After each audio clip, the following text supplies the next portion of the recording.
إن الحمد لله نحمده ونستعينه ونستغفره ونؤمن به ونتوكل عليه ونعوذ بالله من شرور أنفسنا ومن سيئات أعمالنا من يهده الله فلا مضل له ومن يضلل فلا هادي له وأشهد أن لا إله إلا الله وحده لا شريك له وأشهد أن محمدا عبده ورسوله قال الله تعالى في القرآن المجيد بعد أعوذ بالله من الشيطان الرجيم قل يا أيها الناس إني رسول الله إليكم جميعا الذي له ملك السماوات والأرض لا إله إلا هو يحيي ويميت فآمنوا بالله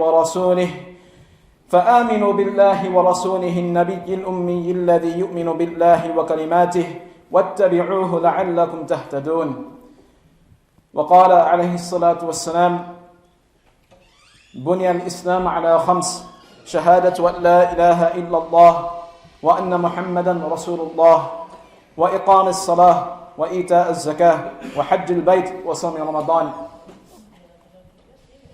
Dear brothers and sisters, we begin by praising Almighty Allah subhanahu wa ta'ala. We send peace and blessings upon Rasulullah sallallahu alaihi wasallam, upon his companions, upon his family. We ask Allah subhanahu wa ta'ala that Allah subhanahu wa ta'ala make us from those who follow in his footsteps of righteousness and piety. May Allah subhanahu wa ta'ala allow us to practice on the sunnah of the Prophet sallallahu alaihi wasallam. May Allah subhanahu wa ta'ala allow us to understand and practice on our deen completely. Ameen. This week I was reading a book just a couple of days ago. It was a book on parenting. And the name of the book is called The Collapse of Parenting. It speaks about, it's completely about how modern day parenting is incorrect. And they speak about the correct way of parenting. So in that book, there's about in the 4th or 5th chapter, the author, he starts the book off with a question. He says, if your child is 11 years old, 30 years from now, so if the child is 11, and then 30 years from now, the child will be 30 plus 11 is 41. So at the age of 41 years old, what do you think the best quality would be in a child to have? If the child is 11 now, what is the best thing you can do for him right now, or her right now, so that when he or she is 41 years old, her life will be, or his life will be a good life. They will be happy about the decision you've made. So there's 4 answers that were given. One was education, one was self-discipline, the other 2 was good, the other 2 I can't remember. But we all know education is very important, and we emphasize that a lot in our children. We say you have to go to the best schools, you have to go to the best colleges, best universities, you have to have a top level education. But education was not the answer. The answer was, if you have a child who is 11 years old now, and 30 years later, you want that child to have a satisfying, pleasant, good life, a successful life, an accomplished life, then at the age of 11, you need to teach that child self-discipline. You have to teach that child how to control their anger. You have to teach that child how to control their emotions. You have to teach that child to be disciplined, to be on time, to do what they are supposed to do, their responsibilities, their obligations. And with that, we continue on with our khutbah. In the past 2 weeks, we've been speaking about the 5 pillars of our deen. And if you've noticed that our deen is all about practice. From the first pillar of our deen, which is to pronounce and to testify that there is no one worthy of worship other than Allah, and Muhammad, peace be upon him, is the last and final messenger of Allah. That's a practice, that's an act. So right from the very first pillar till the end, every single thing is an act. And those actions have to be done at certain times. When we went over salah, we know there's 5 salahs. You can't just pray 5 salahs whenever you feel like it. You have to pray the 5 salahs at their appointed time. Likewise, we're over here right now. Why? Because we have to pray the Jummah at the correct time. You can't pray Jummah at the time of Isha. It has to be at certain times. But that takes discipline. Likewise for giving zakah. When you give the zakah, no one knows about it. That's a very personal act of ibadah. No one knows that you're giving the zakah. No one will find out if you don't give the zakah. But that's a form of self-discipline. Now as we move on to fasting during the month of Ramadan, to the Hajj, you notice that every single thing in our deen, it starts off with the heart, it starts off with belief in Allah subhanahu wa ta'ala, but after that, it's all action, it's all practice. And for every action, for every practice, there has to be discipline. You have to be able to hold responsibility, you have to be able to take responsibility for what you believe in. If you say you believe in Allah subhanahu wa ta'ala, now the next thing is, well, you have to be responsible for your duty of your obligations to Allah subhanahu wa ta'ala. So our deen is all about discipline. Our deen is teaching us right from a very early age. From the first pillar of our deen, it's all discipline, all action. And this ties right with what I mentioned, that the best thing you can teach your child at this age, when they are young, is discipline.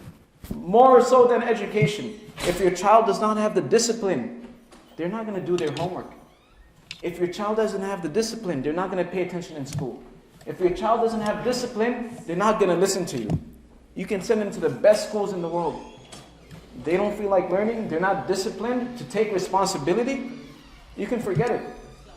So everything rests on discipline. And our deen is heavy on discipline. Our deen teaches us right from the beginning that every single act of our deen requires discipline. And really, it's only the disciplined people that make it and that are successful in life. You see, anyone who's considered successful, whether they're in business or whatever field they're in, if they are disciplined, if they do their responsibilities, if they fulfill their obligations, then they make it to the top. That's the system of this world. If you are disciplined, if you take responsibility, if you fulfill your obligations in this world, you make it to the top. And the same thing goes for your deen. If you are responsible, if you take accountability of yourself, if you fulfill your obligations in your deen, then you make it to the top. And our deen teaches us that. So when we teach our children about discipline, when we make them do chores, when we wake them up for Fajr Salah, when we make them fast during the month of Ramadan, understand that you are teaching them something that will help them throughout their entire life. That will help them from now all the way till they die. So when we're teaching our children the deen, don't feel as though okay, if the child is 5 years old, then you don't have to make him fast. You can do a half fast. But get them in the habit of praying their salah on time. Once they get to an age where they're able to fast, even before that, start telling them, this is the month of Ramadan, let's do a half fast. But you slowly teach them. And this is all about discipline, right? And the fourth pillar of our deen, which is fasting during the month of Ramadan, is an exercise of discipline. Allah subhanahu wa ta'ala, He mentions that fasting, He says, يَا أَيُّهَا الَّذِينَ آمَنُوا كُتِبَ عَلَيْكُمُ الصِّيَامُ كَمَا كُتِبَ عَلَى الَّذِينَ مِنْ قَبْلِكُمْ لَعَلَّكُمْ تَتَّقُونَ. That we have made fasting necessary for you, just like we made fasting necessary for the people before you, لَعَلَّكُمْ تَتَّقُونَ, so that you can become people of taqwa. To become a person of taqwa means you become a person who does what they are supposed to do. If you become a person of taqwa, it means you do what Allah subhanahu wa ta'ala wants from you. You pray your salah, you do your fasting, you give your zakah, you give the sadaqah, you help people, you remember Allah subhanahu wa ta'ala. That's what taqwa is. Generally, sometimes we translate taqwa as the fear of Allah subhanahu wa ta'ala. In reality, a better definition of taqwa is what drives a person to obey Allah subhanahu wa ta'ala. When you obey Allah subhanahu wa ta'ala, there's a couple of things that compels you to obey Allah subhanahu wa ta'ala.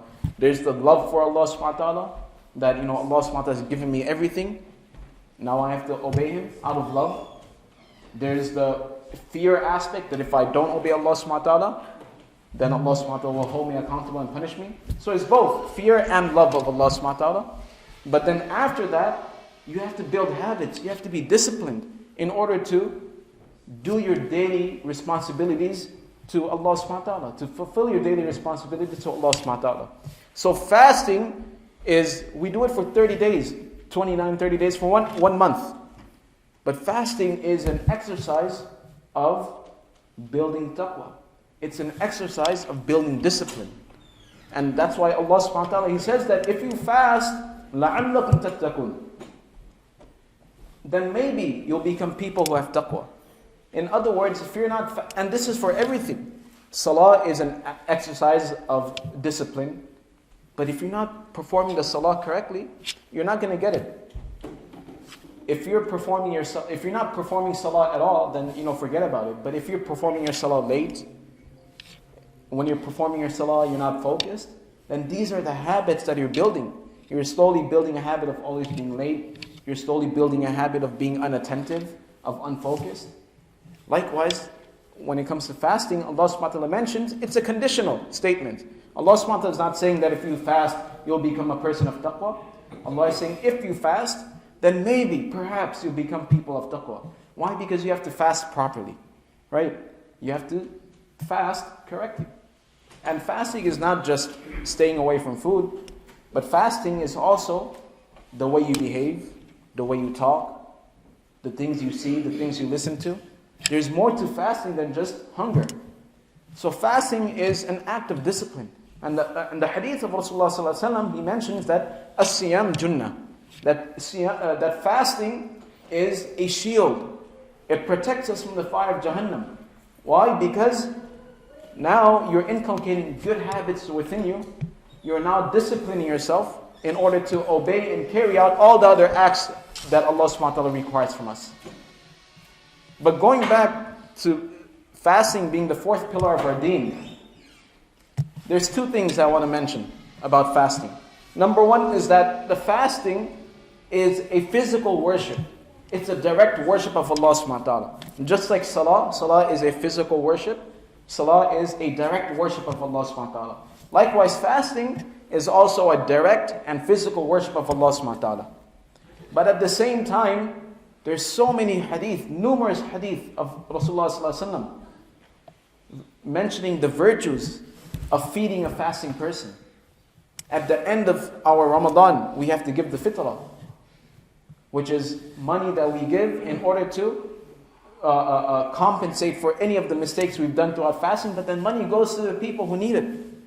So although fasting is actually a dual practice, fasting is a combination of physical worship along with the third pillar, which is, we mentioned zakah, but zakah is also, you perform zakah by giving money, through obedience to Allah subhanahu wa ta'ala, through wealth. But what's the essence behind zakah? The essence behind zakah is empathy, is kindness. It's helping the people who need it, helping the creation of Allah subhanahu wa ta'ala.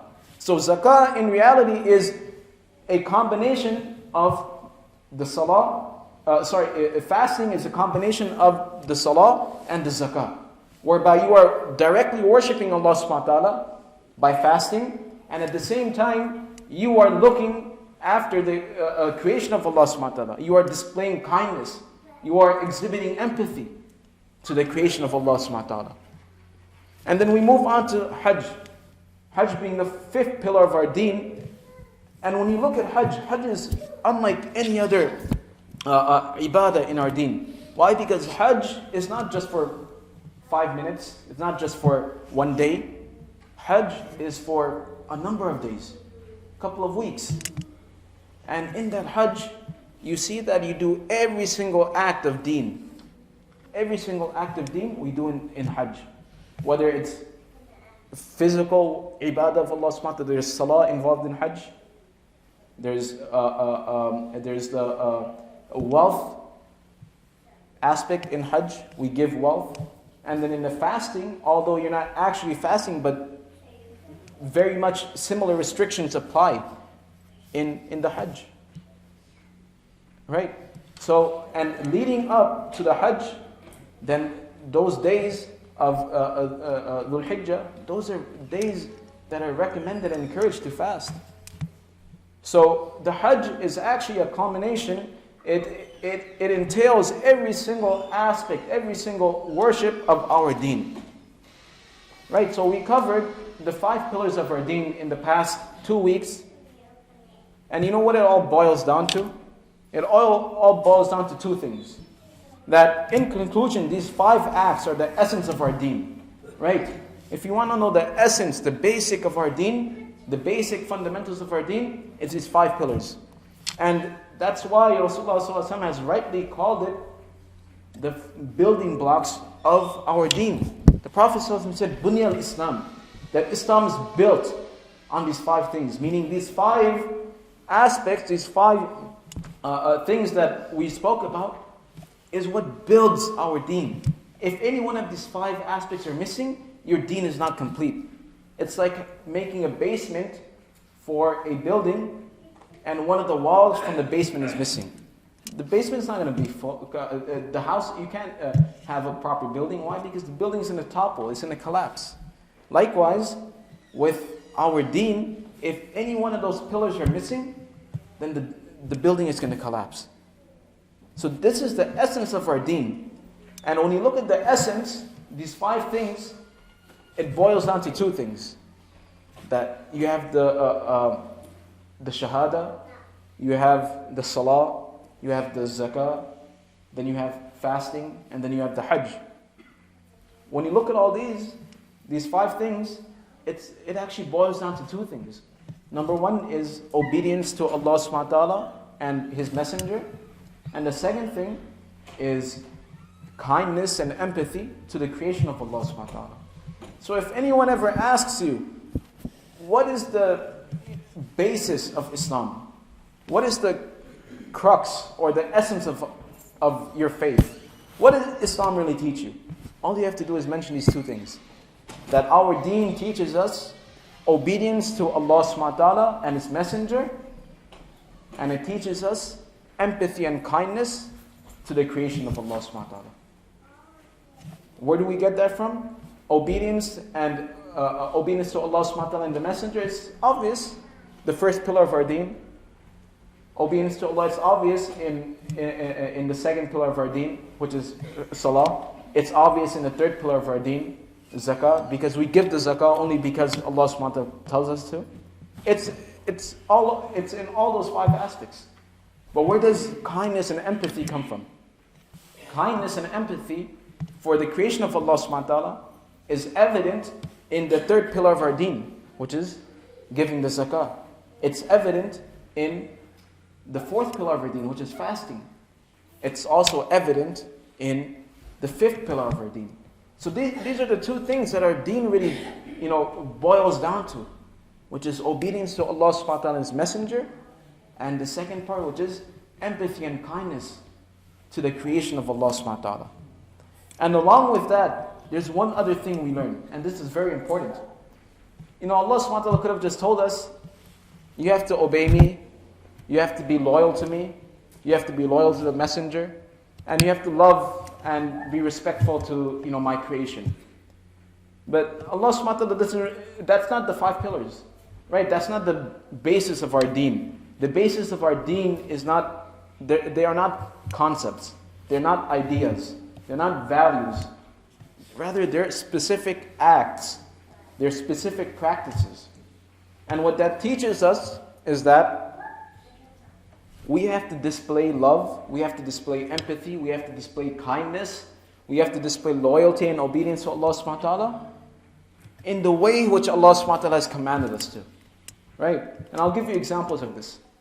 The first example is, it's a good thing that we have a lot of youth who are actively involved in trying to change society. They're trying to change society for the better. They're bringing up things like racism. They're bringing up things, like gender inequality. These are all good things. Right? They're all good things. But when you have activism, right, you're thinking, I'm doing such a good thing, I'm being a good Muslim.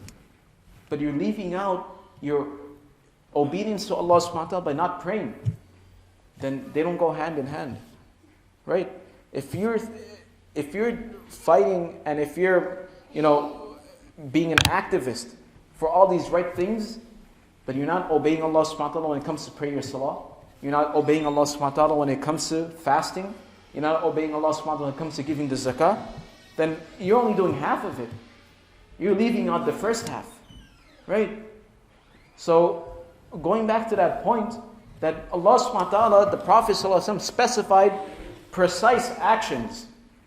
And it's these actions which then demonstrate the fundamentals. The reason being is because we have to display our love, we have to display our empathy, kindness, loyalty and obedience in the way in which Allah subhanahu wa ta'ala wants it from us. Not the way we feel it's right. I'll give you another example, and this is a bit more crude, right? This is a bit more explicit. I'll listen to the radio, and they were interviewing, let's say, a lady that sells her body, right? A lady that sells her body. They were interviewing this lady. And the person, the radio host, asked her, why do you do this? Don't you feel shameful? And she said, no, I don't, because when I'm doing these kind of things, I'm telling myself, I'm sharing my beauty with the world. You know, that what kind of mentality is that? I'm sharing my beauty with the world, right? But that goes back to what I just mentioned, that our deen wants us to be nice people, our deen wants us to be kind, wants us to be empathetic, wants us to be loyal and obedient, but it must be the way which Allah subhanahu wa ta'ala and the Prophet ﷺ have taught us, right? You can't just make up your own stuff, like this lady right here. She just made up some, connected two dots together and she's like, yeah, that's what it is. Right? So our fundamentals, our deen, it has the basics. And every single other thing that we do, every single act of kindness, every sunnah, every act of worship we do, boils down to these 5 pillars of our deen. And just to remind everyone why we even started speaking about the 5 pillars of our deen. The 5 pillars of our deen are so fundamental, so basic. And many of us are thinking, I learned this stuff when I was 5 years old. Why do I have to listen to, the 5 pillars of our deen? Everyone knows it. It's such a basic thing. But here's the thing. Allah subhanahu wa ta'ala mentions in the Quran, وَذَكِّرْ فَإِنَّ الذِّكْرَ تَنْفَعُ الْمُؤْمِنِينَ. That, keep on reminding one another. Because remembrance is a good thing for the believer. It's a basic, these are basic things we're talking about. But it's always good to revise these things. It's always good to hear it again, every now and then. Because when you hear it again, you pick up on something new. And I'll share something with you. We've always learned that the first pillar of our deen is to testify, to bear witness that there is no one worthy of Allah. There's no one worthy of worship except Allah, and Rasulullah ﷺ is the messenger. Right? When I was going over this, I was trying to figure out what's so special about this first pillar. You're just telling people, you're just saying La ilaha illallah Muhammad Rasulullah. What's so special about it? It's something very basic. And that's a question to all of you. What's so special about the first pillar of your deen? Yeah, we understand Salah is special. We have to do it. It's a training, right? We know fasting is special. Zakah, it's special. Hajj is special. But what's so special about the first pillar of your deen? What's so special about saying La ilaha illallah? Right? Really, what's so special about it? And the more I thought of it, it's something basic, but I couldn't find anything special about it. But this was in my mind. It kept on bugging me. And then I came across something that, saying the kalima, saying La ilaha illallah, it's not just saying La ilaha illallah. What you are doing, you are establishing your identity as a Muslim.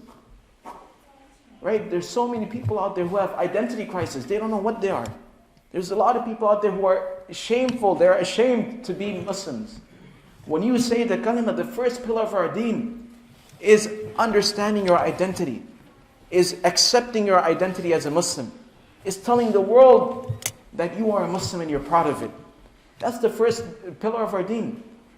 It's not just saying La ilaha illallah and then, when someone asks you, are you Muslim? Oh no, I don't know what that is.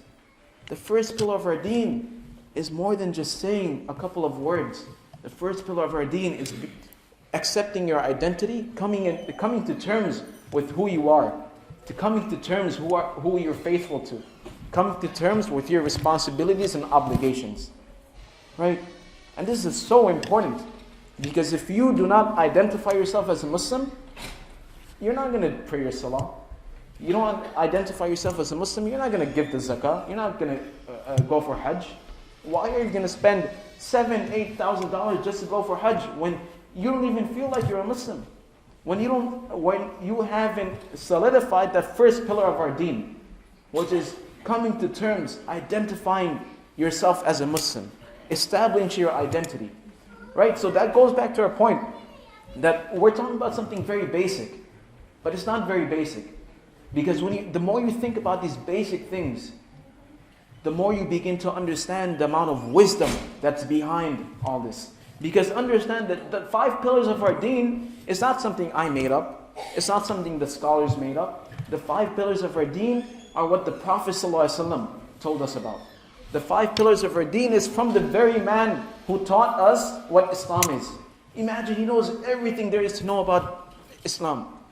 The most knowledgeable person. Allah subhanahu wa ta'ala granted him with infinite knowledge. Right? Allah gave him that knowledge. But imagine the Prophet ﷺ, with all that, he said the deen is built on 5 things. So it's not just something basic that, oh yeah, I know it, so I don't have to listen to it, I can just shut my ears and go to sleep. Or I can teach my children and that's it, I don't have to really learn anything. The 5 pillars of our deen. And any hadith of the Prophet ﷺ, there's so much wisdom behind it. So don't think, this is something basic. Why is he speaking about this? Let's speak about something interesting. Really, the fact is, many of us are not even familiar with the basics of our deen. And going back to what Allah subhanahu wa ta'ala said in the Quran, that our entire deen is just repetition. You read the Quran, what's mentioned in Surah Al-Fatiha is then reinstated in detail throughout the Quran. What you read in Surah Al-Baqarah, you'll see it again in Surah Ali Imran. What you read in Surah Ali Imran is then in the Surah Al-Nisa. Right? Our deen, the Quran is repetition. That's what it is. Because the deen doesn't ask for complicated, comprehensive things. It's just a few basic things. Get in the habit of doing those few basic things. That's what the deen is about. And that's why Allah subhanahu wa ta'ala is telling us that understand that this repetition and remind each other. Revise over the things, because every time you go over something, you'll pick up something new. It'll be established further into your heart. You'll get in the habit of it. Right? So with that being said, may Allah subhanahu wa ta'ala allow us to understand the 5 pillars of our deen, as basic as it is. There's wisdom behind each and every single pillar. There's wisdom behind why Rasulullah sallallahu alaihi wasallam categorized the entire deen into these 5 things. Right? And inshallah, in the near future, we'll be visiting this again. And the next time you hear this, the next time I prepare this, inshallah, we'll learn something new again. So may Allah subhanahu wa ta'ala allow us to understand it, and more importantly, may Allah subhanahu wa ta'ala allow us to practice on this. May Allah subhanahu wa ta'ala allow us to really practice on the first pillar of our deen by accepting our identity, coming to terms with our identity as Muslims. May Allah subhanahu wa ta'ala allow us to establish our salah, not just pray it, but establish it the way that we're required to do. May Allah subhanahu wa ta'ala allow us to give the zakah with happy hearts, understanding that we are doing ourselves a favor when we give the zakah, not doing a favor to someone. May Allah subhanahu wa ta'ala allow us to perform, may Allah subhanahu wa ta'ala allow us to fast correctly, doing complete fast, not just staying hungry, but fasting also in a spiritual way, in a disciplined manner. May Allah subhanahu wa ta'ala allow us to perform our hajj. Ameen. May Allah subhanahu wa ta'ala take us for hajj with afiyah. Ameen. بارك الله لنا ولكم في القرآن المجيد ونفعنا وإياكم بالآيات والذكر الحكيم أستغفر الله لي ولكم ولسائر المسلمين فاستغفروا إنه هو الغفور الرحيم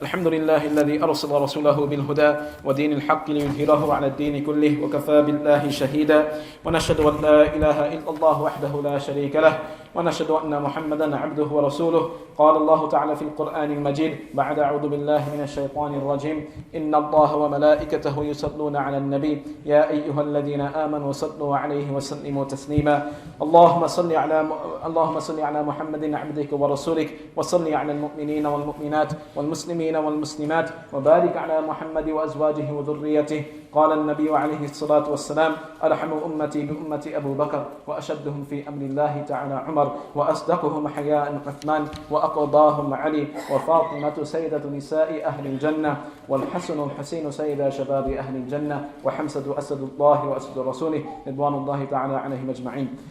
Just a few announcements before we finish off. To go over the timings of the salah, because we just spoke about the importance of salah. So starting from tomorrow, inshallah, Fajr salah will be 6:15. So it was 6:10, now it's 6:15 starting from tomorrow. Asr salah will be Asr salah will be 4:15 starting from tomorrow, and Isha salah will be 8 o'clock starting from tomorrow. Right, so Fajr 6:15, Asr 4:15, and Isha 8 o'clock starting from tomorrow, inshallah. Additionally, we know that the general elections are coming up, right? And like we had in the primary, this was a registered voting area. Likewise, for the general election, inshallah, which is on Tuesday, November 8th, this will also be a designated voting area. So all you guys who are registered for this district, you guys can actually come to the masjid and vote, right? I don't know if we're going to have polls for Trump, but you can still come here if you're a Trump voter, right? Inshallah. And lastly, inshallah, with that being said, may Allah subhanahu wa ta'ala protect our communities. May Allah subhanahu wa ta'ala always understand. آمين. إن الله يأمر بالعدل والإحسان وإيتاء ذي القربى وينهى عن الفحشاء والمنكر والبغي يعظكم لعلكم تذكرون فاذكروا الله يذكركم واشكروه ولا تكفرون أقيموا الصلاة.